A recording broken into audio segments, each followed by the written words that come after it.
Boshni engashtirgan holatda bo'yin mushaklariga 5 kilogramgacha og'irlik tushadi. Uni qayta taqsimlash uchun tana yangi suyak, tashqi ensa do'ngligini o'stiradi. 19-asrda u juda kam uchragan bo'lsa, hozirgi kunda uni odamlarning 33% da topishgan. Ularning aksariyati yoshlar. Ba'zilarda bu do'nglik uchun yarim santimetrgacha yetadi. Bunday anatomik farqlarni rentgensiz ham ko'rishingiz mumkin. Mana bunday qiling, qo'lingizni biror narsaga qo'ying va bosh barmog'ingizni jimildoqqa bosing. Agar bilagingizga diqqat bilan qarasangiz, ko'pchiligingizda bo'rtma paydo bo'ladi. Bu qo'l kaftini uzun kaft mushagiga bog'laydigan pay. Biroq odamlarning 15% da masalan bizning muharririmizda hech narsa chiqmaydi.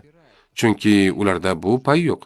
Bu pay primat ajdodlarimizga daraxtlarda osilib yurishga yordam bergan, ammo hozir qo'l kuchiga ta'sir qilmaydi. Shuning uchun kamroq uchraydi.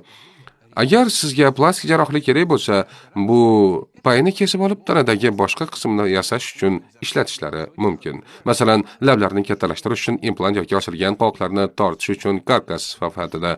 Bu ham yomon emas. Biz ota-bobolarimizga foydali bo'lgan, ammo hozir kerak bo'lmagan tana qismlari, rudimentlar haqida gapirdik. Ular kerak emas, lekin bu ular qiziqarli emasligini anglatmaydi.